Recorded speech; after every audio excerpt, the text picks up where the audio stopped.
In the long history of the Jedi Order, many Jedi, even some of the Order's most honored members, were arrogant, quick to judge, and self-righteous.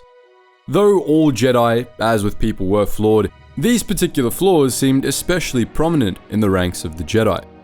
Because part of the Jedi mission was to do what was right whenever they could, a number of Jedi came to believe that they were always right, mistaking their own biases for the will of the Force.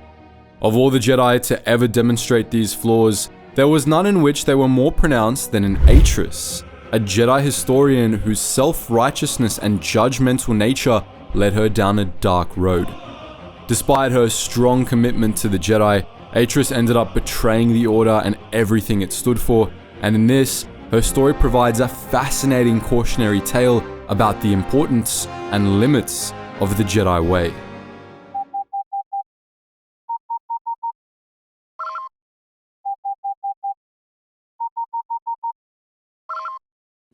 Attention, Sergeant on deck! Atris comes from Star Wars Knights of the Old Republic 2, The Sith Lords, and her character plays a special role in the game's story. She's one of the Jedi Masters that the player has to seek out, but as we mentioned in our recent analysis of the game's other Jedi Masters, Atris was very different from the others, enough that we couldn't discuss her with the rest of them in that video. While the stories of the other Jedi Masters convey messages about the failings of the Jedi Council, Atris' story does not, at least not primarily.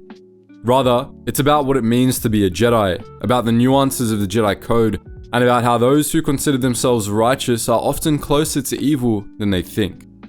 Atris' story begins at the end of the game's first act, when the player encounters her on the planet Telos.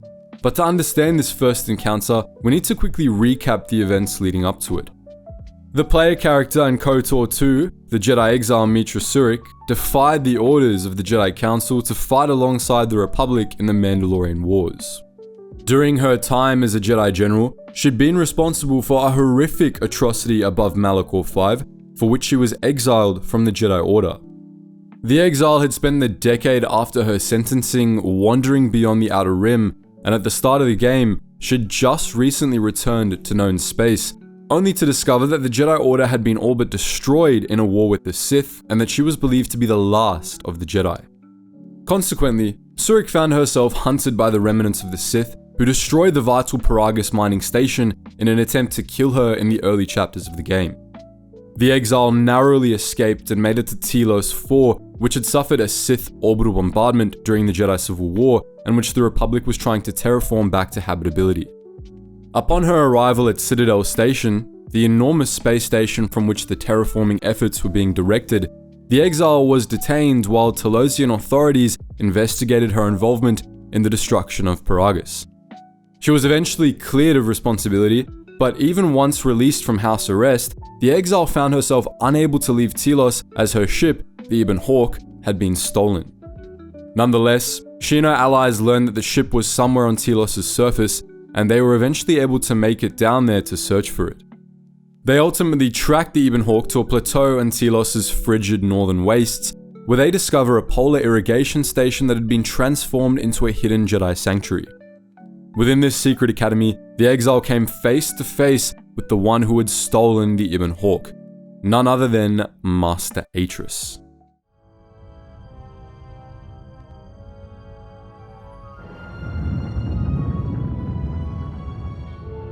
I did not expect to see you again after the day of your sentencing. I thought you had taken the exile's path, wandering the galaxy. Yet you have returned. Why? Atris had been one of the members of the Jedi Council that had sentenced Surik to exile. She'd been a Jedi historian and archivist, one of the first caretakers of the archives of the Jedi Temple on Coruscant, where she'd overseen the re-establishment of the Jedi archives after the destruction of the original Great Jedi Library on Ossus. Atris was greatly respected among the Jedi for how much of the Jedi teaching she was able to preserve, leading to her ascension to the Jedi Council. She'd also been a close friend of Meetra Surik before the Mandalorian Wars, and she'd even looked up to Surik to an extent, considering her an exemplary Jedi, one who was everything she aspired to be. But the two of them had gone their separate ways during the Mandalorian Wars. Atris had supported the Council's decision to stay out of the war, but Surik had not. The two were reunited after the war's end when Surik stood before Atris and the rest of the Jedi Council during her trial. Atris, along with the others, determined that, in choosing to defy the Council and join the Mandalorian Wars, Meetra Surik had ceased to be a Jedi. In KOTOR 2, the player has the option to argue with Atris about this decision during their encounter with her, defending the Exiles' decision to stop the Mandalorians' genocidal campaign of conquest, and Atris will argue back just as fiercely. Atris, like most of the other members of the Jedi Council, staunchly opposed Jedi involvement in the Mandalorian Wars, and 9 years after the war's end, Atris still held strongly to her convictions on the issue. Indeed, Atris seemed more passionate about the issue than even Master Vrook, chastising the exile for acting without reflection and meeting the aggression of the Mandalorians with more aggression in turn. However, despite all the talking points Atris recites during this sequence, it's clear that her strong stance on this issue is at least partly personal. She specifically resents the exile for her decision to join the war, and she'd done so even before Surik's trial. If this isn't evident enough in the tone of her arguments, it's made more obvious by the game's implication that Atris had called for Surik to be executed, not exiled, on that fateful day, as well as from the fact that Atris kept Surik's lightsaber after the trial, which she shows off if the player gets her angry enough. Eventually, however, this conversation with Atris moves on to other topics. Atris reveals that she had the Ebon Hawk stolen in order to investigate the destruction of Paragus, which she initially blamed the exile for, though she relents once she learns of the Sith's involvement. Atris also reveals that, though she refers to herself as the last of the Jedi, other members of the Jedi Order still live, though she considers none of them Jedi any longer, as they'd switched off their sabers and gone into exile. Ultimately, the exile offers to help Atris stop the Sith threat by recruiting these lost Jedi, and Atris accepts, asking her to gather any surviving Jedi on Dantooine. Atris then returns to her meditation chamber, while the exile and company leave the secret academy aboard the Ebon Hawk, beginning the hunt for the lost Jedi. This first encounter with Atris gives us plenty of insights into her character. She considered herself the only Jedi who hadn't abandoned the Jedi way, and in keeping with this, she tries to present herself as a great Jedi Master, dignified and regal, detached to the point of being almost cold. However, Atris's flaws are also clearly evident from this first encounter. She's self-righteous, judgmental, and even condescending at times, and she clearly looks down on the exile. It's easy to make the mistake of looking at Atris as an embodiment of all the flaws of Jedi leadership, but this appraisal misses the mark somewhat. It still buys into how Atris presents herself as an exemplary Jedi, and it fails to see the hints that Atris is anything but. The most obvious of these are Atris's strong feelings about the exile. Though she tries to remain dispassionate through her discussion with Surik, she's extremely judgy and constantly assumes the worst of the exile. She's absolutely certain that the exile destroyed Paragus on purpose, right up until the exile brings up the Sith, and even then, Atris only listens because she can sense Surik as being truthful. Even when the exile offers her aid in finding the lost Jedi, Atris responds with suspicion, assuming the exile is offering her help for selfish reasons, despite the nonsensicality of that accusation. You offer your aid after turning your back on me, on the Council? The Jedi is not something you embrace out of fear. The commitment is stronger than that, something you never seem to understand. This tendency increases tenfold if the Mandalorian Wars are brought up. Atris has clearly spent plenty of time developing her opinions about the exile's decision to go to war, to the point that she doesn't even believe Surik when she claims to have gone to war to help the people being slaughtered by the Mandalorians, which not even Vrook Lamar would contest. So you said, so long ago. I didn't believe it then, and I don't believe it now. You sought adventure, you hungered for battle, you could not wait to follow Revan to war. The Jedi Order asked only for time to examine the Mandalorian threat. They urged caution, patience, and you defied them. So when you returned, you were brought before us. You were a Jedi no longer, and so you were exiled. The topic of the Mandalorian Wars quickly arouses Atris's anger, and when arguing with her about it, it doesn't take much to expose that Atris's feelings on the issue are primarily personal, and that they stem from a place of strong bitterness. Atris outright hates the exile, and very deeply so. How dare you? The Mandalorian Wars should have been your grave, and Malachor 5 is where you should have died. If the player has a high awareness stat, then after this outburst, they're able to determine the source of Atris' anger. She secretly wished she'd followed Surik in joining the Mandalorian Wars, and her resentment for the exile is, in part, projected self-loathing over her decision to obey the Council. Atris' strong convictions about the Mandalorian Wars are a lie, and in her heart, she's never really believed them. They're just a means of keeping up appearances, reassuring herself that she did the right thing, and rationalizing her resentment toward the exile. If the player has the awareness to see this and points it out to Atris, she'll be taken aback, but she vehemently denies it. But after the exile leaves, one of her handmaidens will ask if she's alright, and Atris will admit that, at the least, the exile had once made her doubt her convictions before. Are you all right, mistress? The exile reminded me of something I had forgotten. Forgive me, mistress, but I must ask. The exile, I've never seen another affect you so strongly. Was she important to you once? We all have our heroes, and when we watch them fall, we die inside. She made a choice once, and I did not. The day we judged her, I stood in the chamber, and she was so right. She was so certain of it. I doubted myself, but not now. She will never make me doubt myself again. But now I am tired. I must meditate. This moment of self-doubt affected Atris strongly, and that, together with the perceived betrayal of Surik following Revan to war, was the source of her resentment for the exile. This resentment was the source of her stance on the Mandalorian Wars, and its impact didn't end there. Mitra Surik really lived rent-free in Atris' head. According to the handmaidens, she talked about the exile all the time, and that Atris kept Surik's lightsaber on her person at all times was hardly a sign of detachment. That last bit of evidence is especially ironic, given that Atris claims to have kept it as a symbol of what can happen when one allows their passions to dictate their actions, which it certainly is, but not in the way Atris meant. All told, Atris' strong feelings about the exile and how much they dominate her personality show that she's far from the idealized last of the Jedi she sees herself as. But there are more hidden layers to Atris than this. She isn't all anger and bitterness, and in an odd way, despite her strong emotions concerning the exile, she does maintain a level of detachment, but not quite in a Jedi-like fashion. When Atris isn't being provoked to anger, there's a pronounced coldness to her, and though she doesn't admit any change, there's clearly been some sort of shift in her beliefs since the Mandalorian Wars as well. This is most evident in how Atris talks about the other surviving Jedi. I said I was the last of the Jedi, exile, and I did not speak falsely. There are others who were once Jedi, but no longer. They will not take action against this threat. On the surface, this line appears to be a truly staggering bit of hypocrisy, and the player is even given the option to point this out. Atris, who argued so passionately against Jedi involvement in the Mandalorian Wars, is now claiming to be the only true Jedi because the others aren't taking action against the Sith.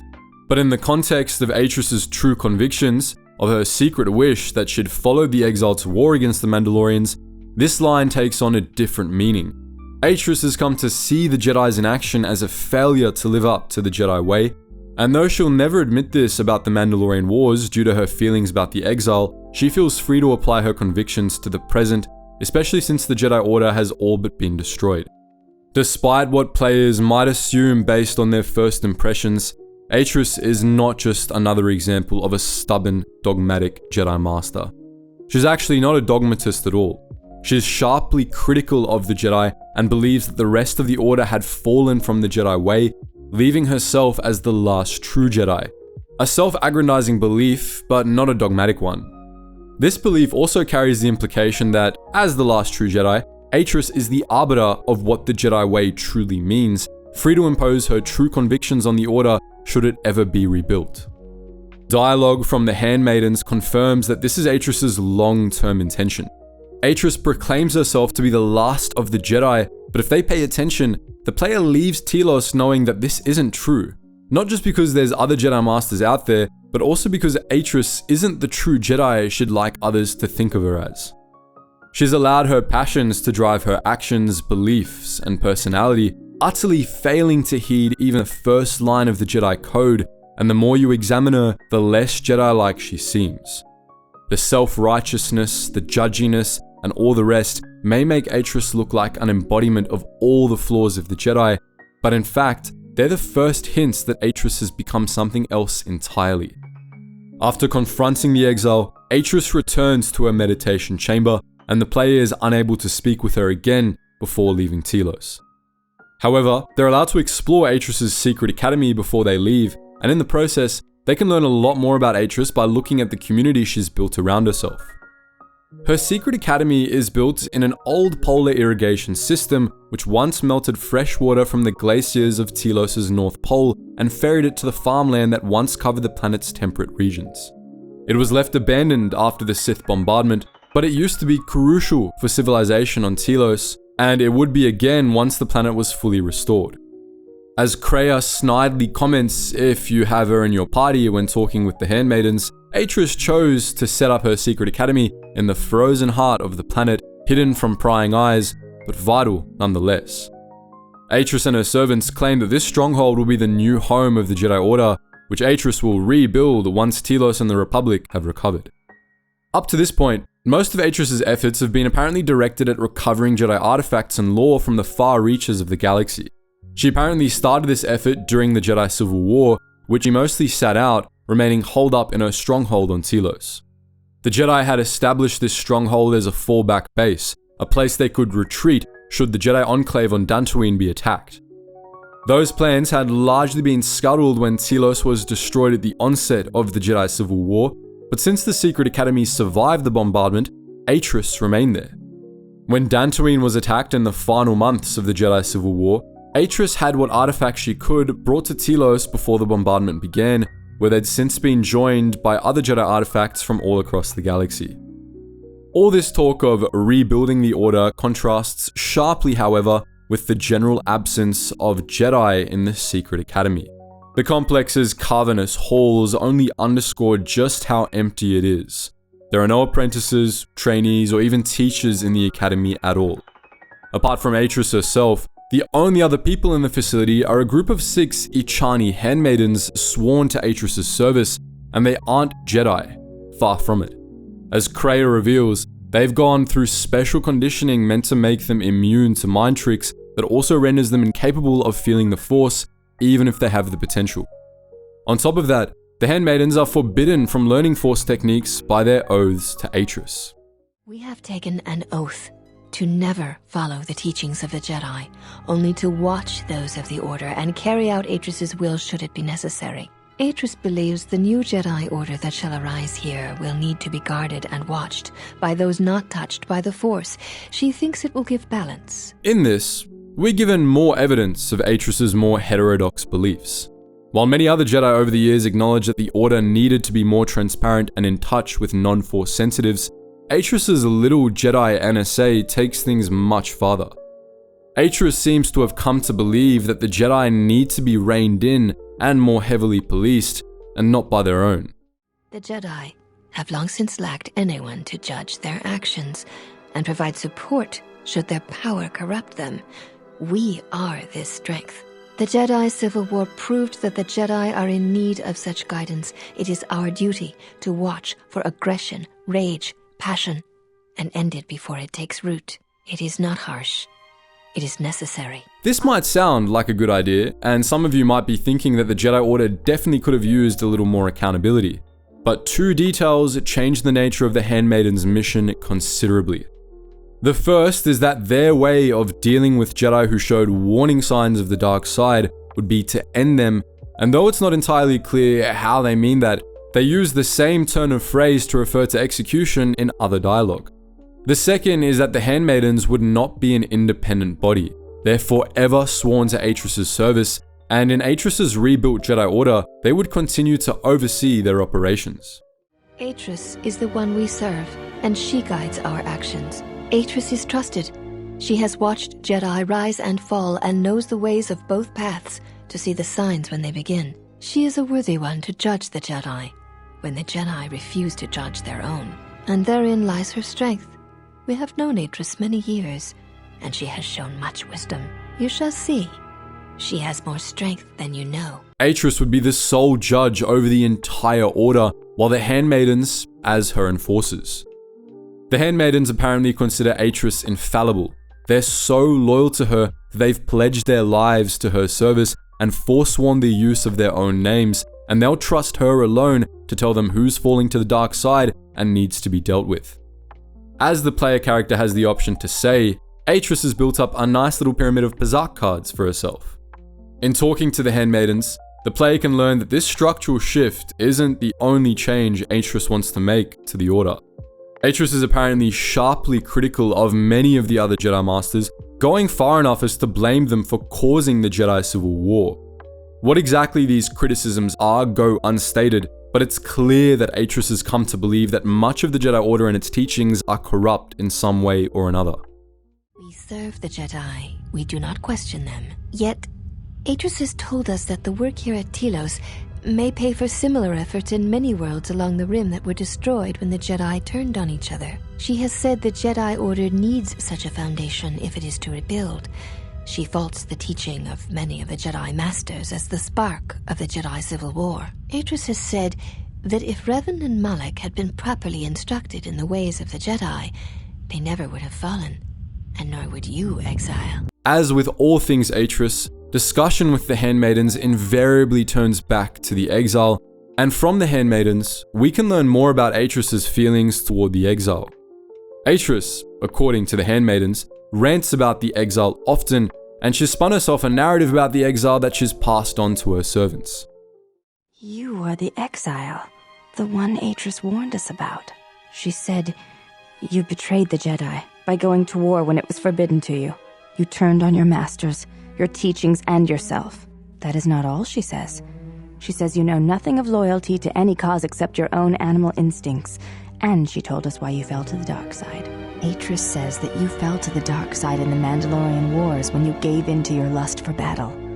Once you tasted war, you could not give it up. Atris says when the Dark Lord Revan returned to the Republic, you did not march with him because you had fallen so far you could no longer feel the Force. I believe that is the extent of her expressed feelings toward you. There are variations at times, but all rise from the same foundation. Atris's interpretation of events is certainly creative, and it goes to show just how much of her feelings about the Exile have twisted her perspective. But that was fairly evident already. This bit of dialogue simply adds further context. Another interesting bit of information about Atris's little community can be gleaned from the dialogue with the Handmaidens. Despite there being only 6 of them, and despite the fact that the Handmaidens are all sisters, the Handmaidens have a strict hierarchy. The Handmaiden from the last video clip is referred to by the others as the last of the Handmaidens, the lowest ranked of the bunch, and if you ask them why, the others won't shy away from telling a complete stranger why they see themselves as better than their younger sister. She constantly seeks to improve herself so that she may no longer be ranked last among us, because she is easily distracted by matters that do not concern her or her duty. Such distractions weaken her, and she knows this. I will not speak of them. Ask her yourself, if it matters to you. If you inquire with the last of the Handmaidens about this, she'll reveal that she's just curious about the Jedi and anxious that if Atris dies, much of their teachings will be lost forever. This is apparently distraction enough for her to end up at the bottom of the Handmaiden totem pole, and her sisters clearly look down on her for it. If you fight the Handmaidens in sparring matches, then for the final fight, when you challenge all of them to fight you at once, they'll specifically exclude the last, claiming that her lesser skill would only make them perform worse as a group. If you're thinking that this sounds like there's a lot more going on than just the last of the Handmaidens getting distracted now and again, you'd be correct. You can stumble on the truth if you ask any of the other Handmaidens why the last of the Handmaidens looks a little different from the rest of them, to which they'll curtly respond that Ichani who are born to the same parents often share the same features. They all honor the face of their mother, and the last of the Handmaidens honors the face of a different mother. A male player character can ask her about this later in the game, and she'll reveal the full story. Though my father's blood I share with my sisters, I wear the face of my mother. My father was Usanis, an Ichani general. He left our family to serve in the Mandalorian Wars, but his choice was not because of battle. He went to join my mother, one whose movements and spirit matched his. His only desire was that they fight together, side by side, for as long as there were enemies amassed against them. The woman that Ursinus, the father of the handmaidens, left to fight alongside was not his wife. The last of the handmaidens was a child of adultery. This is the true reason why her sisters resent her and consider her to be lesser than they are.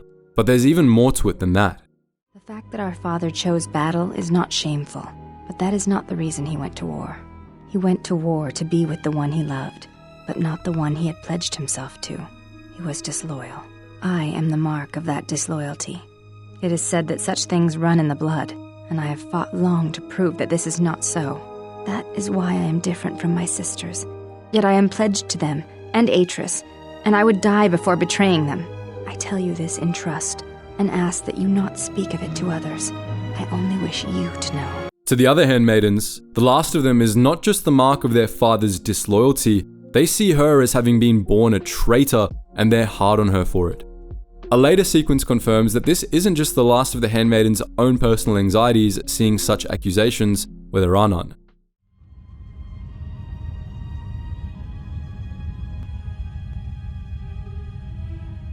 Has there been any word of her? None yet. I do not understand why she displays such disobedience. You know why. She bears the face of her mother. Why Atris would have sent her on such a mission is something I do not understand. In terms of combat, she is the last among us. In terms of stealth, she is willful and not prone to disguise herself. Her stance, it has too much passion about it. Perhaps that is why Atris sent her. Perhaps it is an exile of her own. There's an interesting parallel between the handmaidens' treatment of their sister and Atris's treatment of the exile. Much like Atris, the handmaidens have prejudged another person based on their own unresolved resentment and angst, and they take it out on them whenever they can.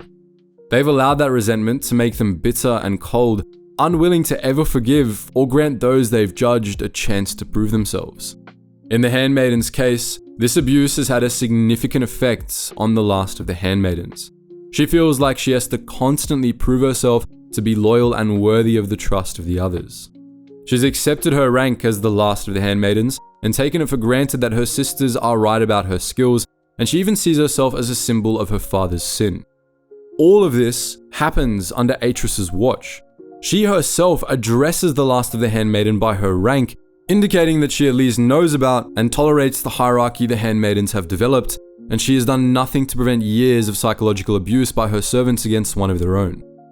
It isn't exactly known exactly how she feels about the situation, but it's damning enough that she's allowed it to happen in the first place.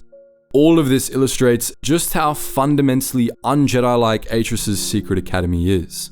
The community she's building is corrupt, hierarchical, and inhuman, poisoned by bitterness and heresy. Atris's handmaidens, with the exception of the last, are authoritarian, abusive, and lacking in empathy, as cold as the polar wastes the academy's built in.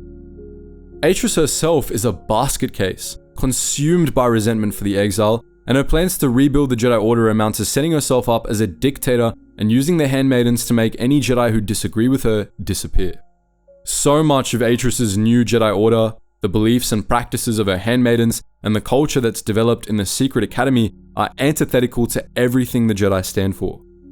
The hierarchy and abuse in particular are more suited to the Sith, whose lack of empathy and belief in a natural hierarchy of all individuals are more than a little similar to the practices of the handmaidens. The ambience of this part of the game adds a lot to this. The secret academy feels cold, sterile, and unfriendly, a hollow shell of the Jedi Order rather than a foundation it could ever be rebuilt upon. If Atris and the handmaidens weren't affirming otherwise every few minutes, you wouldn't be able to tell that the place was associated with the Jedi at all. There's nothing Jedi related lying around, and it certainly doesn't feel like a Jedi academy. It doesn't even have any of the facilities you'd expect in a Jedi academy, with two exceptions: a replica of the Jedi Council chamber and an archive of artifacts, the latter of which only Atris is allowed to access. Even the Council chamber feels like the Jedi qualities have been stripped from it. It lies empty, cold, and dead, just like the rest of the academy. Through all of it, the game is trying to tell the player something. There are echoes of the Jedi here, but there's nothing Jedi-like about this place. The same is true of the one who rules over it. Atris is only a shadow of the Jedi she once was, and in her heart, she's become something else.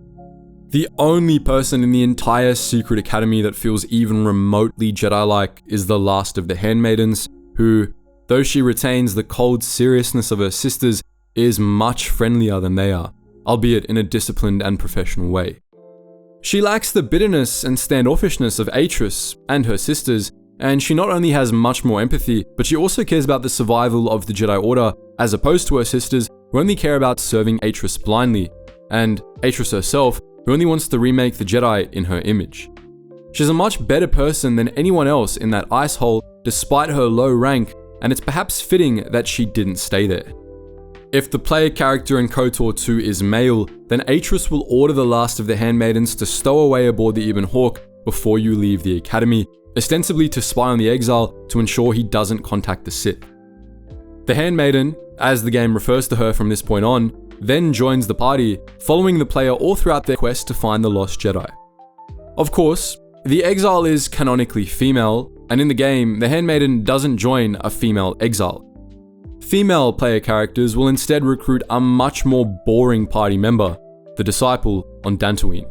However, despite the exile canonically being female, a number of sourcebooks have established that the Handmaiden canonically joined the exile anyway, so everything we're about to discuss did actually happen in the canon version of the game's story, rather than being an alternative gameplay option. Having the Handmaiden aboard the Ebon Hawk gives her a much-deserved break from the abuse of her sisters, plus plenty of perspective about the greater galaxy, and it allows the player to learn more about Atris both directly and indirectly. As the Handmaiden warms up to the exile, she begins to share more about Atris of her own will, providing yet more context for her character. In particular, the Handmaiden sheds some light on the true nature of Atris's feelings toward the exile. She speaks of you often in anger, but her movements, the motion of her hand, her eyes, do not share the anger of her words. They are only the signs of loss. It has been almost the count of 10 years, yet the thought of you burns within her still. I believe that your leaving the Jedi Order may have hurt her more than she will ever admit. It is a difficult thing to speak of, to see Atris unable to confront such strong emotion within herself. The source of Atris's resentment toward the exile is unrequited love, romantic love if the exile is male, platonic love if the exile is female. Either way, the result is the same.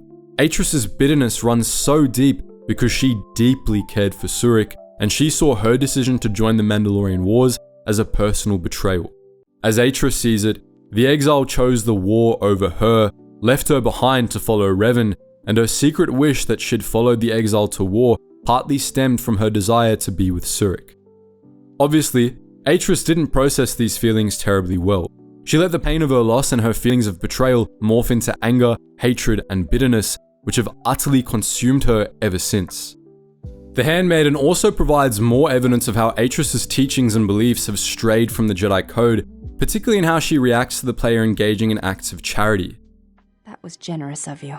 I do not know if Atris would have been so kind.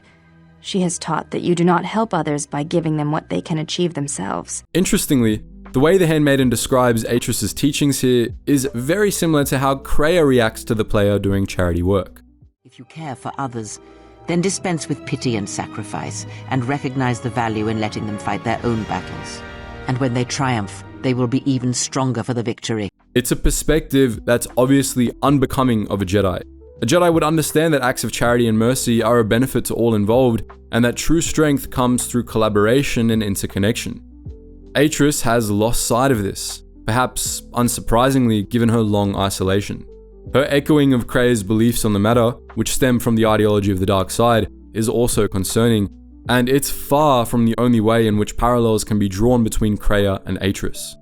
In the Telos Academy, it's clear that Kreia knows more about Atris than she lets on.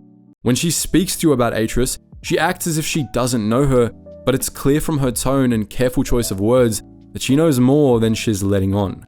Once you're off Telos, you have the opportunity to ask Kreia point blank if she knew Atris, and her response is interesting. Atris herself is not as familiar to me as perhaps she should be, yet I feel I know her, yes. Because Atris's path is one I walked long ago, and it is a chapter of my life that has been read, and closed. She has taken the first steps, I think. We shall see. Surely you felt the righteous anger, the spoken judgments, the lack of forgiveness. I was a historian once, gathering the relics of the Jedi, learning the ancient mysteries. Always there were more questions. One quickly learns that the Jedi Code does not give all the answers. If you are to truly understand, then you will need the contrast, not adherence to a single idea. Of course, Kreia is still more familiar with Atris than she lets on here, as we'll discuss later, but what she says here lets us uncover a major piece of Atris' character. There's a link between her and Kreia, and to truly understand Atris, we need to talk about Kreia for a bit. Kreia, the Exile's mentor during the events of KOTOR 2, is an enigmatic character with a fascinating and unusual philosophy on the Force, which she attempts to impart to the Exile. Though she can be somewhat cagey about her history, the player can uncover elements of her past through questioning, and in the process, they can learn more about Atris' current path. Much like Atris, Kreia was a Jedi historian, and in her time, she was known for her many heterodox teachings, which were a cause of friction with the Jedi Council. As she said in a previous clip, she believed that knowing the Jedi way alone was insufficient to truly understand the Force. One needed contrast, if only to understand the way of the Jedi in its proper context, and that meant studying and considering the teachings of other Force tendencies as well. She passed these beliefs on to many students, the greatest of whom was none other than Revan himself. Revan had been Kreia's Padawan, and though he learned from many other masters as well, he'd returned to Kreia at the end of his training to learn how one could leave the Jedi forever. When Revan left to join the Mandalorian Wars and became the Dark Lord of the Sith, the Jedi Council, prominently including Atris, blamed Kreia for causing his fall. Kreia was cast out of the Jedi Order, and she ultimately joined Revan in the Mandalorian Wars. According to her own characterization of her younger self, Kreia was, at this time, as self-righteous and judgmental as Atris, filled with anger and believing herself to have been betrayed by the Jedi. She was believed to have died at Malachor 5 at the end of the Mandalorian Wars, but she survived, and she was drawn to Malachor's shattered surface at the end of the battle, to a fortress of the ancient Sith at the heart of the planet. There, in the Traya's Academy, she learned the ways of the Sith, mastered treachery and manipulation, and became Darth Traya, the Lord of Betrayal.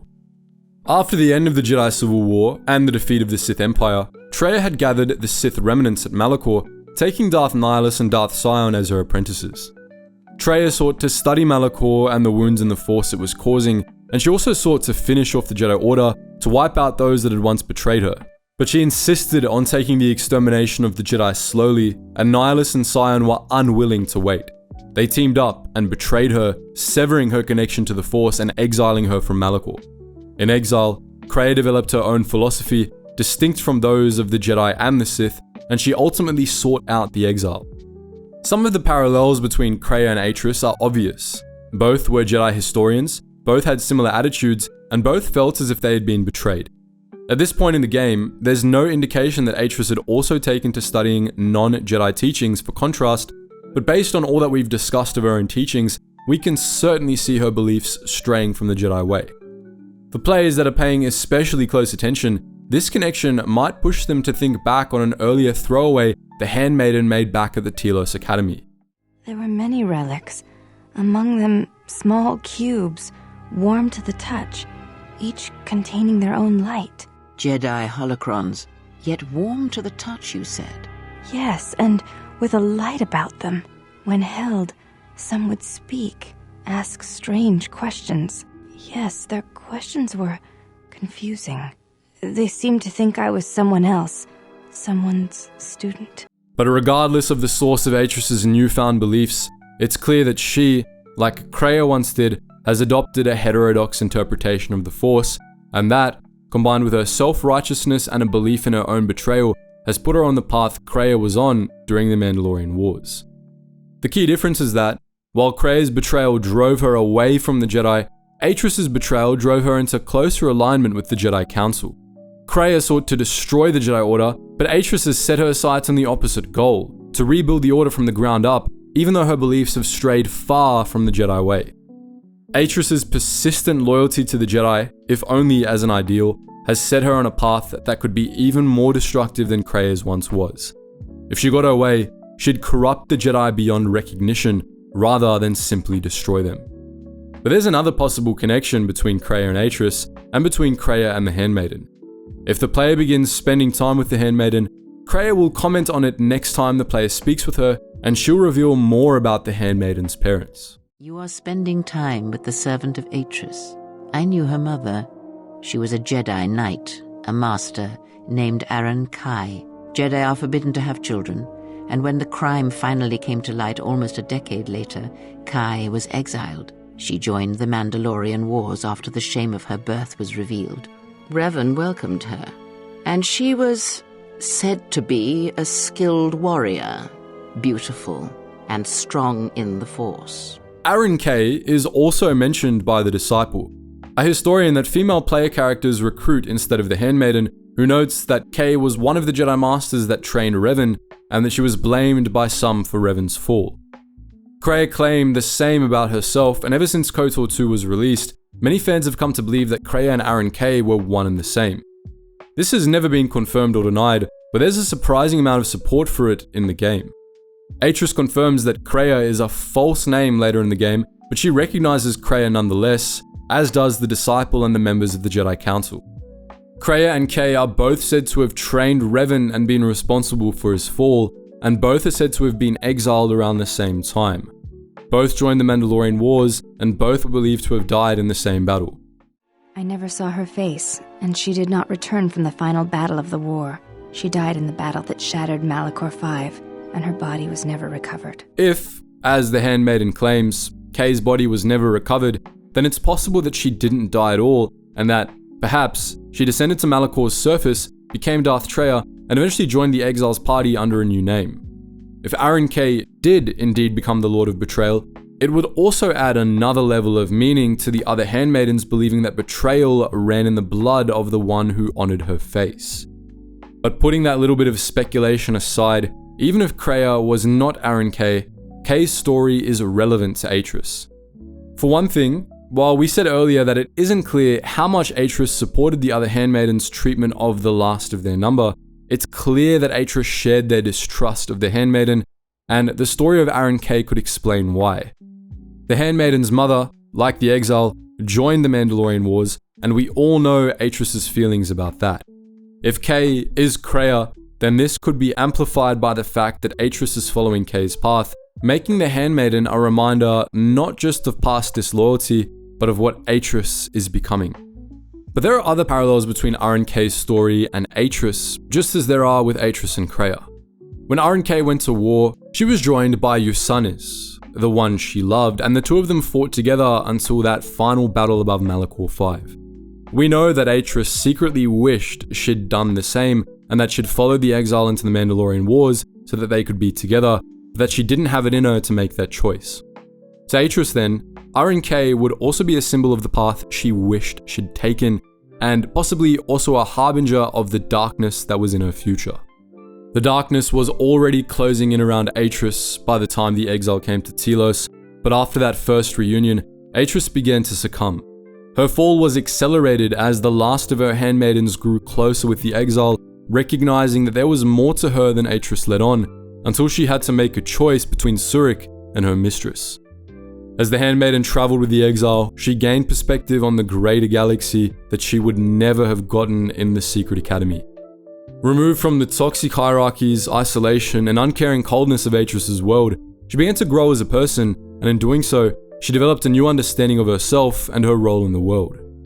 Above all, she quickly recognized that the Exile wasn't the villain Atris had made her out to be, but that she was instead a more noble person than Atris herself was. And as the handmaiden grew to respect the Exile more, as she came to understand why Surik had joined the Mandalorian Wars, it gave her more perspective on her father as well. Because when my father returned from the Mandalorian Wars, he walked as you do now. There was something wounded inside him. He did not speak of what had happened there, and with us he was silent, changed. When I look upon you, I see in you an answer to a question I have searched for all my life, and that is why I tell you this now. Surik helped the handmaiden come to terms with her father's choices, and in time, the Exile also helped her understand the other side of her heritage as well. The children of those strong in the Force tend to also be Force sensitive, and the Handmaiden, the daughter of Arren Kae, was no exception. Her training had blinded her to the connection of the Force, and her oath to Atris forbade her from nurturing it, but in her heart, she'd always been drawn to the Jedi. The other handmaidens had pushed her to suppress this, but once freed from their abuse and from Atris's coldness, the last of the handmaidens was able to decide for herself what path she would take in life. As I followed Atris, perhaps what I wished to follow was the call of my bloodline, of my mother. I have felt incomplete, hollow since her loss at Malachor 5. And with your help, perhaps this wound might be healed. And so it ends. I want you to teach me the ways of the Force, to become a Jedi Knight like my mother. The handmaiden decided to break her oath, to abandon the service of Atris, even though she knew that it would confirm to her sisters that, at least in their eyes, they were right to fear her disloyalty. But through the exile, the handmaiden had learned that it isn't always wrong to be disloyal, and that sometimes disobedience can save lives and make a difference for the better. Above all, she'd come to realize that Atris and her sisters had never deserved her loyalty in the first place. There is the betrayal of Atris, and there is the betrayal of my mother and father. After seeing you in battle, I know you more than I have ever known Atris, and I am not convinced that serving her is the greater good. I want to feel what my mother felt for my father, what ran through my mother's veins when she was one with the Force. I wish to hear what my mother heard as she fought the Mandalorians, until the moment she died on Malachor 5. I will not let you down, Exile. I will honor you as I honor the face of my mother. Mishra Surik trained the handmaiden in the ways of the Jedi, allowing her to step out under Atris' shadow, as well as to free herself of the guilt of her father's actions that her sisters had imposed on her. But this decision was not without consequences, for Atris could sense it from across the galaxy. Betrayal.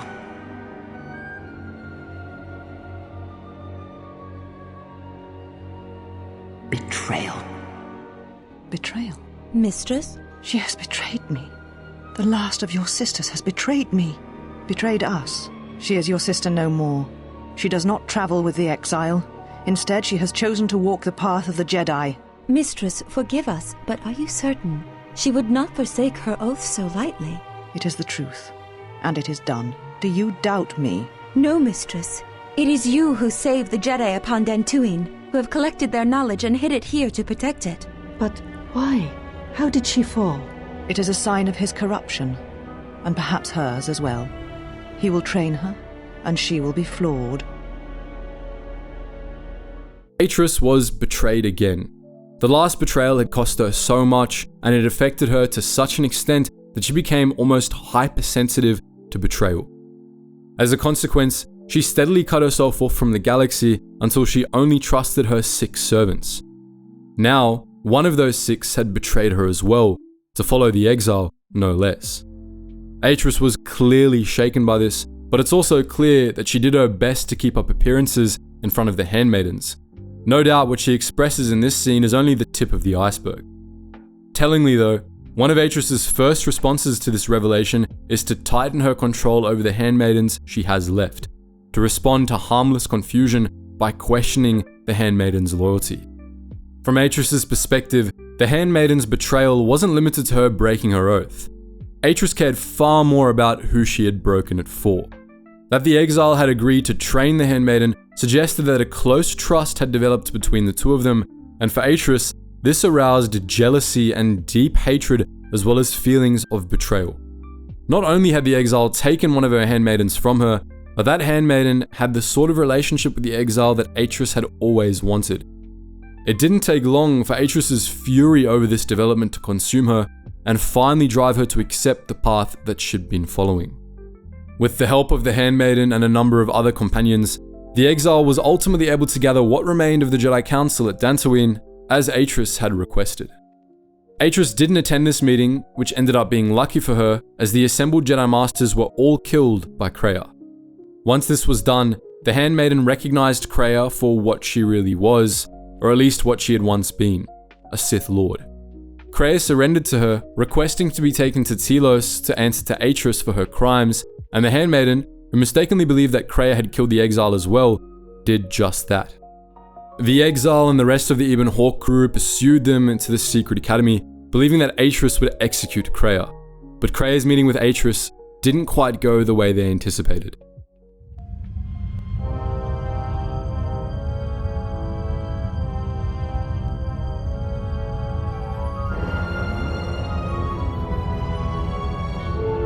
Who is there? Who I am is not the question. I am Atris, Jedi Master, the last historian of the Jedi, the last of the Jedi. Those are titles, words you cling to as the darkness falls around you. It is not the first time we have met, Atris. I was here before. With the Exile? Yes, I was here both times when the Exile was brought before you. Who are you? I was the one who asked her to be exiled. I did as you asked, so long ago. Kreia's earlier claims to have not known Atris personally were lies, of course. Not only were the two familiar with one another, but Kreia, it's revealed, pushed Atris to vote for Mitra Surik to be exiled. Now, this likely didn't happen in person. Kreia was on Malachor at the time this would have happened, so it's likely that she was influencing Atris telepathically, manifesting as an inner voice rather than an outside manipulator. Kreia had clearly been watching Atris for some time, likely knowing what was to come, and when she manipulated the Handmaiden into taking her to Atris, it wasn't to explain her actions, but to give Atris one final push, to force her to accept what she'd become. This scene is the first real look we get at the interior of Atris's meditation chamber, the place where she's stored the Jedi artifacts that she's collected. You have bathed in the knowledge of the Sith, but there is not enough truth in such teachings. But it will be a step for you. You have gathered Sith holocrons, Sith teachings from across the galaxy. It is why you have chosen servants who cannot feel the Force. And most importantly, they cannot feel what you have become. Anyone with a casual familiarity with the expanded universe, however, can probably tell right away that these aren't Jedi artifacts at all. Atris claims that her study of these Sith holocrons began in an effort to learn all she could over the Sith, so that she might stop them from destroying the Jedi Order, and this is probably true. It's possible that, like Kreia once did, she'd come to believe that to truly understand the Jedi way, one needed the contrast of studying the dark side, but that's just speculative. Either way, she sought to find the key to drawing out and defeating the Sith by studying as much of their lore as she could. But she was quickly overwhelmed by the holocron's dark influence. The traces of the Sith within the holocrons had an easy time preying on Atris's bitterness and anger, her self-loathing and spite, and they drove her to pursue those dark emotions to the place they lead many Force users. Atris hadn't just strayed away from the Jedi, she'd fallen to the dark side. Atris knew this in her heart, but she was still in denial of it. She still clung to her identity as a Jedi Master, the last true Jedi. She still held on to her dream of remaking the Jedi Order in her image. She'd trained the Handmaidens to echo these lies back to her, knowing that their loyalty to her and their discipline, which blinded them to the Force, would prevent them from seeing the truth. She'd not taken on any apprentices at her academy because she knew that doing so would expose her. If she trained a Jedi, they'd see her for what she was, and if she trained a student to emulate her, she would create a Sith, and her true corruption would become evident. Kreia, however, made Atris confront that she'd ceased to be a Jedi and had become a Sith in her own right, and Kreia also made her confront why. How did it happen? Search your heart. It was never battle that called to you, never battle that caused you to fall. Malachor 5 has touched many things, and it casts its echoes still. Why did she betray me? You betrayed yourself. Do not blame the exile. And unlike you and I, there is still a chance that one may be saved. The one that you cast out. Where is the exile? I had thought... Oh, she will come, but it will be too late to save either of us. It is such a quiet thing to fall, but far more terrible is to admit it. While the Sith holocrons exerted influence over Atris, they weren't what caused her to fall to the dark side. Those seeds had been planted by the perceived betrayal of the exile, and Atris's collapse had been finalized by the betrayal of the last of her handmaidens. Like Kreia, she'd been drawn to the dark side by betrayal. It was only fitting then that the Sith title Kreia conferred on her was the one that she'd given up years before. Know that there was once a Darth Treya, and that she cast aside that role, was exiled, and found a new purpose. But there must always be a Darth Treya, one that holds the knowledge of betrayal, who has been betrayed in their heart, and will betray in turn. Atris had followed Kreia's old path to its conclusion. She'd become Darth Treya, the Lord of Betrayal.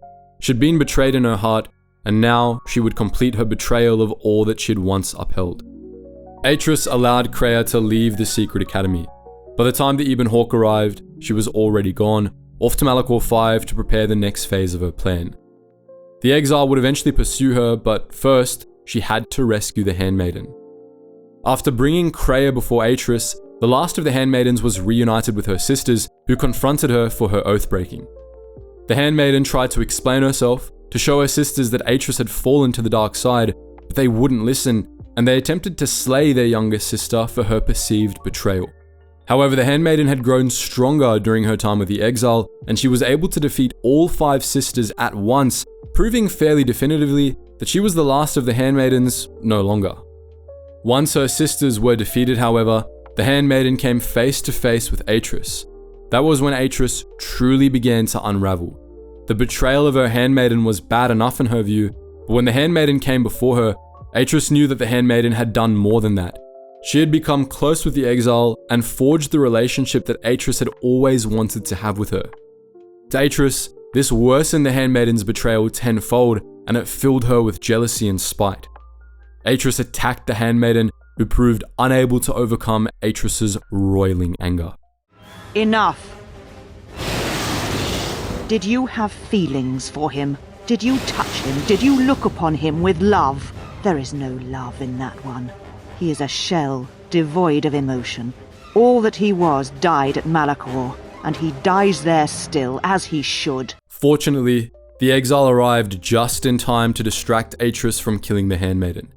She confronted Atris herself, and by the time that was done, the Handmaiden had recovered.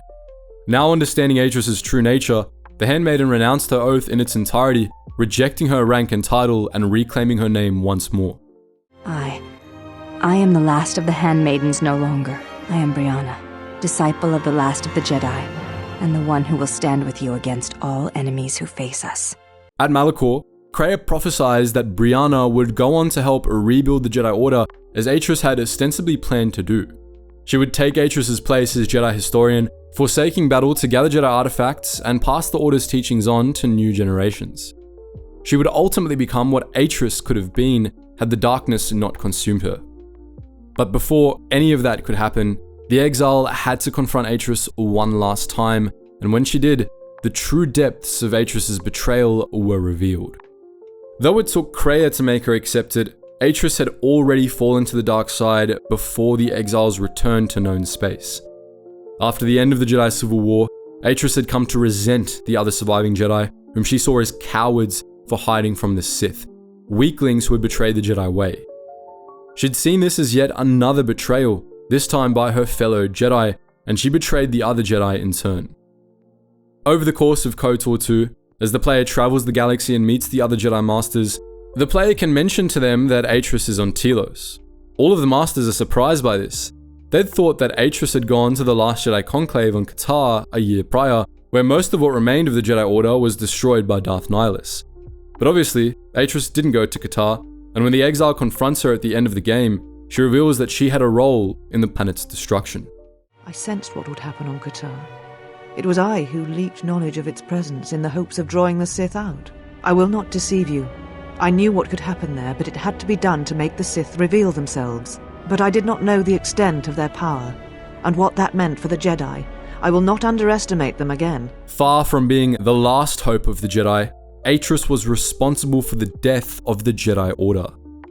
In her delusion of self-importance, she had callously used her fellow Jedi and the lives of all Katar's Miraluka colonists as bait so that she could draw the Sith out and defeat them. And those who died on Katar weren't the only ones that Atris had used as bait in this way. She'd done the same with the exile.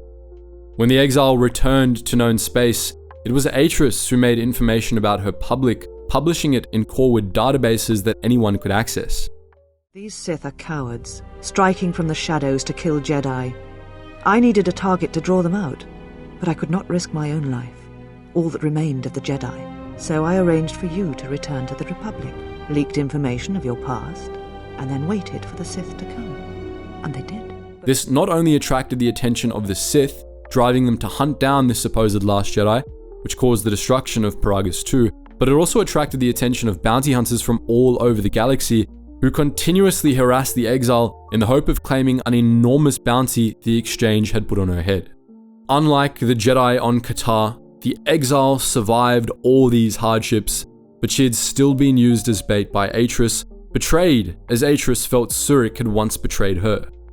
These betrayals, together with all the other evidence we've discussed, demonstrate quite clearly that Atris was no Jedi.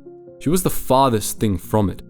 The essence of the Jedi way was self-sacrifice, and yet Atris couldn't even do that. She did the opposite, callously sacrificing the lives of others for her own ends. That was the way of the Sith. Atris merely cloaked it in the titles and agenda of the Jedi. Such was the case with everything Atris was and everything she'd done since the end of the Jedi Civil War, up to and including her plans to rebuild the Jedi Order. Atris elaborated on those plans to the exile during this confrontation, making clear that what the Handmaidens had unknowingly hinted at was true. The order that Atris sought to build would be Jedi in name only. When the Sith are destroyed, then I shall rebuild the Jedi Order again. They shall have none of the weaknesses of before. They shall be strong, willing to take battle to any who oppose them and weaken the Republic. They shall not train those who are easily corrupted. No more students that will bring war and hate to the galaxy. The Sith are the Jedi are the Sith. What matters is that they be preserved, all the lore, all the teachings brought to a new generation. I am the last of the Jedi, and I will show them this truth. Bring it to the galaxy. Atris didn't just want to establish dictatorial control over this new Jedi Order through her handmaidens. She planned to warp the Jedi way into something else entirely. Her new order would embrace the Sith's cult of strength ideology, would wage war against all opposition, and would conquer and destroy in pursuit of absolute control. Atris would turn the Jedi into Sith, and at this point, she truly saw no difference between the two. She'd come to define these terms solely by personal allegiance. She, and all who sided with her, were Jedi, and all who opposed her were Sith, regardless of what they actually believed. Atris had become so utterly warped by the conflict between what she'd become and what she thought of herself as, that she'd created a sort of synthesis. But there can be no balancing anything with the dark side. The dark side consumes all, endlessly, and if given any room to grow, it'll eventually corrupt its practitioners completely. This is evident in the nature of Atris' synthesis. The teachings were entirely Sith, and it was only the trappings that were Jedi. Atris wanted to preserve all the lore and artifacts of both sides, Jedi and Sith, to pass all their teachings on to new generations, but this was a hollow goal.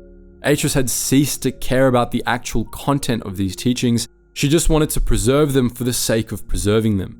Doing so would utterly strip them of their meaning, and it would render them dead, unable to develop any further or serve as a foundation for anything new. But again, Atris didn't care. The heresy of Atris needed to be stopped. This was why Kreia had pushed her to stop denying what she'd become, so that she would expose herself and be destroyed. As Kreia put it to the exile when she pursued her to Malachor, Atris' teachings could not be allowed to continue. And of course, it fell to the exile to stop her. After all, she'd been the one that had created her in the first place, albeit unintentionally and unknowingly. Atris and the exile fought at the heart of Atris' dark power, in the meditation chamber where she'd drowned in the lies her Sith holocrons whispered to her. Yet, of course, the exile triumphed. As Atris herself had remarked in their first reunion, no Sith could ever stand against the true Jedi.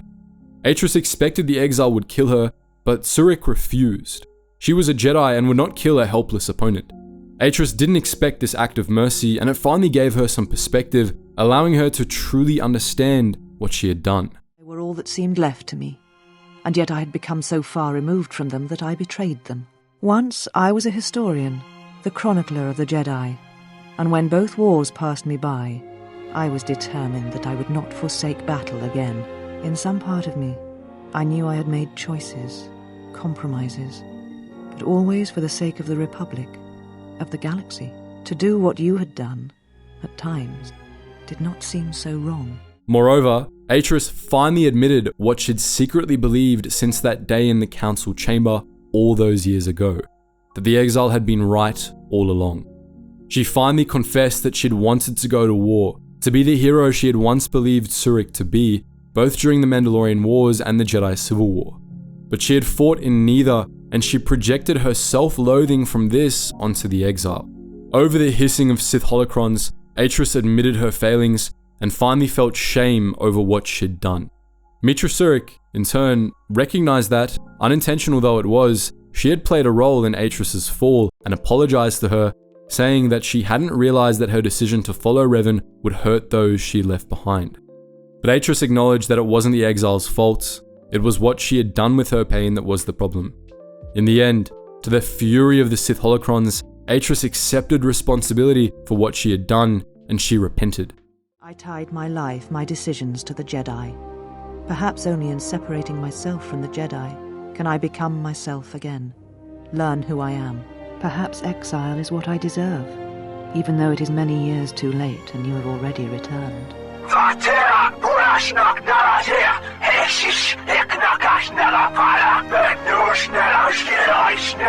Leave now, while you can. Save Telos, save the galaxy, save yourself.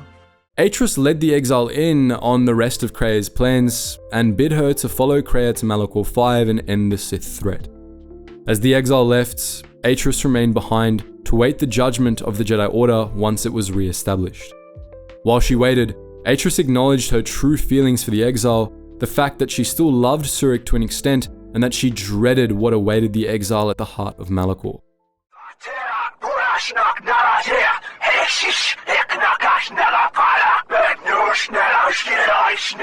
No, I could not bring myself to tell her. It would have changed nothing.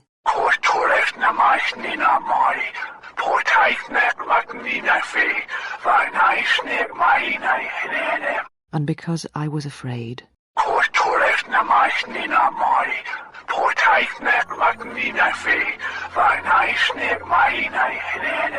You know what lies at the heart of Malachor 5. I had thought it was in the past, yet it has become the future. And all that has happened there will happen again. And that is why I cannot bear it. Because it is Malachor 5. And because she was lost there once. And I fear she will be lost again. After the death of Kreia, the destruction of Malachor 5, and the defeat of the Sith remnants, the Jedi Order was re-established by Surik's disciples, Atris's former handmaiden among them. Atris was ultimately called before the new Jedi Council and judged for her crimes. It's unknown whether her sentence was exile, as she believed she deserved, or something else. Regardless, her role in galactic history ended on Telos, when her heresies were cast down and she repented of the evil she had done. The story of Atris is fairly unique as far as Star Wars characters go, as are the stories of many KOTOR 2 characters. She is both one of the lost Jedi the player seeks and one of the Sith Lords they must defeat, but she's really neither. As we said, both in our video about KOTOR 2's Sith Lords and our video about its Jedi Masters, Atris is distinct from the others, a special case that can only be understood on her own. Atris wasn't truly a Jedi, and that much should be obvious by now, but she was never truly a Sith either. She tried to be something in between, and in this, Atris is a rare example of a character that actually attempted the path of being a grey Force user. She's also a very clear example of why there can be no such thing, and why any such attempt is doomed to failure. The dark side can never coexist with the light side, or anything else for that matter. It consumed Atris completely. While she may not have truly been a Sith, she was definitely on the dark side.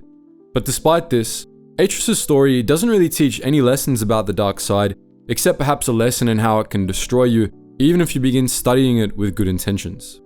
The story of Atris' fall is familiar in most respects. She was driven to the dark side by strong negative emotions, which she let consume her and direct her actions, until the dark side had warped her into something evil. Even though she was anointed Darth Treya, however, Atris didn't follow the path of the dark side to its conclusion. She never quite got to the point of being obsessed with power as an end in itself. She was too obsessed with preserving what she understood to be her identity to really care about greater power. Maybe if she'd been left to her own devices, she would have eventually ended up on one of the paths we discussed in our video on KOTOR 2's Sith Lords. Perhaps she would even have truly earned the title of Darth Treya and followed Kreia's own unique path down the dark side. But the exile put a stop to that, and so, while Atris was corrupted by the dark side, she was never completely destroyed. She turned away in the end, and it's possible that she was eventually able to put her dark past behind her. Instead of a lesson about the Sith, Atris' story teaches a lesson about the Jedi, but not the lesson you might think upon first encountering her. Atris herself isn't representative of any flaws in the Jedi Order or the Jedi Way. As much as her flaws may echo those of true Jedi, she was never a Jedi in KOTOR 2, and her flaws rose from a different foundation. In fact, Atris' story is a cautionary tale about the perils of straying away from the Jedi Way, and it sheds light on why some of the Jedi Order's most controversial doctrines existed. The first line of the Jedi Code was, "There is no emotion, there is peace." As we've discussed in the past, this line is easily misunderstood, but it was the first line of the code for a reason. The Jedi didn't deny that emotion existed, nor did the code call on them to suppress their emotions. What the Jedi actually taught was that emotions should be managed, processed, and ultimately let go, and that the path to the dark side began with letting one's emotions control you. While the Jedi understood that emotions were inevitable and valid, they also understood that they can warp perception and inhibit good judgment if allowed to fester and take control, so they sought to meditate through them and let them go. The first step in being a Jedi was to resist when your emotions threatened to take control, to find peace in the Force instead. The Jedi's caution about attachment, especially romantic attachment, derived from this. While love and other such positive emotions were central to a Jedi's life, strong emotional attachments threatened to warp love into more negative and dangerous emotions like possessiveness, jealousy, and so on. For this reason, the Jedi avoided attachments, and for part of the Order's history, romantic attachments in particular were forbidden, as they were believed to come at too high a risk. This wasn't without internal controversy, and many Jedi defied this rule over the years. Atris' story, however, illustrates why that rule existed, and why that first line of the Jedi Code was so essential. Atris had an attachment to the exile, and it led her to a dark place, spawning a decade's worth of anger, bitterness, self-loathing, and spite. This is somewhat ironic, given that Atris was actually one of the earliest advocates for the no romantic attachments rule. No doubt that played a role in why she was unable to accept the fact that she had such an attachment for so long. Now, it should be said that Atris' attachment in itself, nor even the dark emotions it spawned, wasn't what caused her to fall to the dark side. As she herself said, it was what she did with her pain that destroyed her. But the emotions spawned from that attachment fueled her descent into darkness, and they warped her perceptions as well. In Atris' place, a Jedi that was truer to the code would have acknowledged what she felt about the exile. She would have acknowledged the emotions that spawned from that bond, processed them, and then let them go. It wouldn't have been as easy as that sounds, but it would have been the path to take. But Atris did no such thing. She instead tried to suppress her emotions, to pretend that she didn't feel what she felt, out of an egotistical belief that she was above such things. As a result, those dark emotions festered, grew, and warped her perceptions immensely. This was what caused her to see betrayal all around her, whether in the actions of the exile or the tactics of the Jedi Council. It fed her delusions of self-importance, created her false narratives about the exile's corruption, and spawned the heresies she sought to infuse the rebuilt Jedi Order with.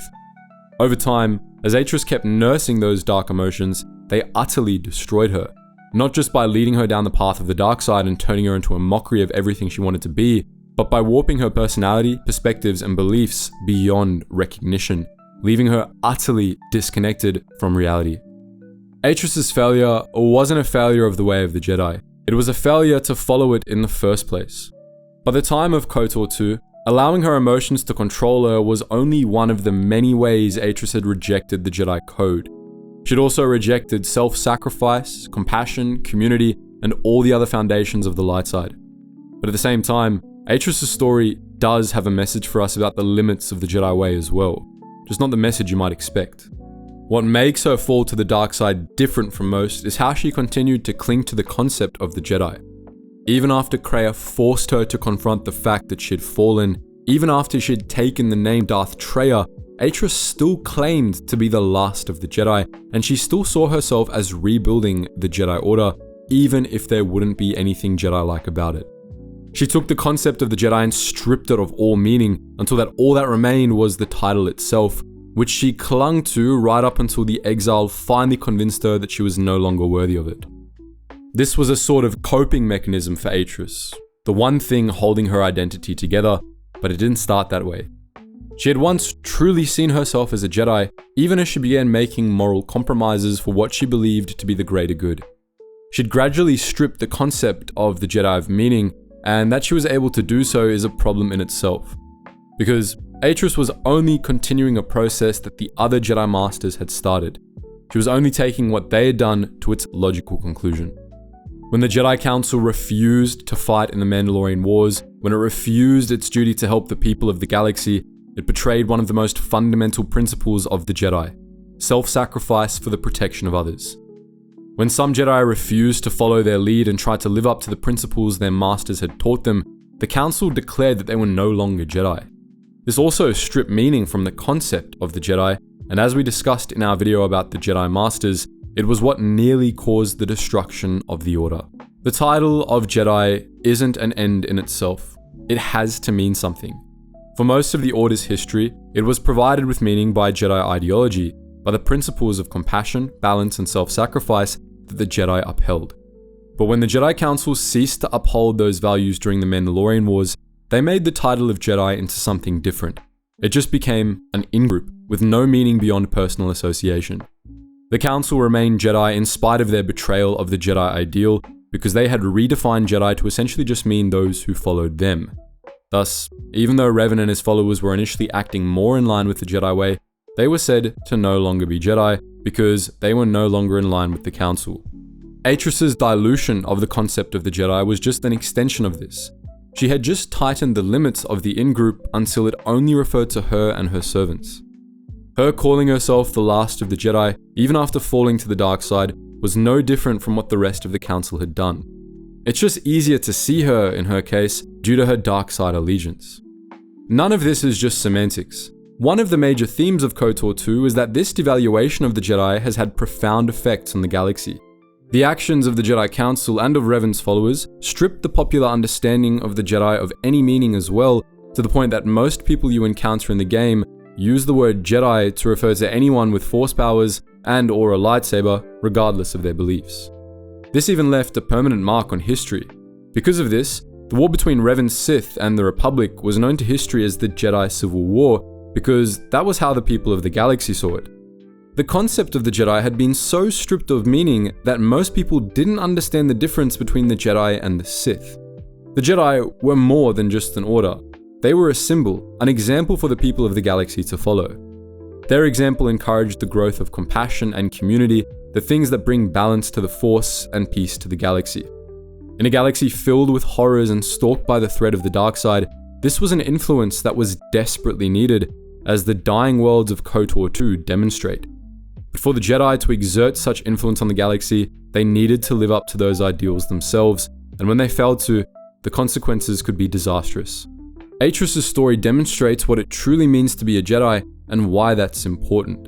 Not through Atris's example, but in how her example contrasts with the Jedi ideal, which a light side player character embodies.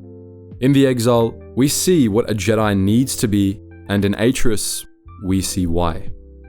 So, that was our look at the character of Atris, one of KOTOR 2's most fascinating antagonists. But what do you think? Are there any aspects of Atris's character that you think we missed or didn't touch on enough?